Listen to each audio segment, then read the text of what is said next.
Hey guys, in this video, I will show you how to fix Steam is not launched Forza Horizon 5. All right, let's begin. First, open the directory where Forza Horizon 5 is installed. Inside the game folder, find two files named dlllist.txt and onlinefix.dll. Right-click both of these files and delete them from the folder. After removing the files, try launching Forza Horizon 5 again to check if the error is resolved. If the problem still appears, restart Steam completely.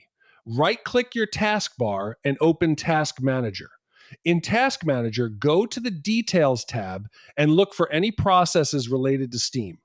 Select each Steam process and click End Task to close them fully. Once all Steam processes are closed, open the Start menu, search for Steam, then open it.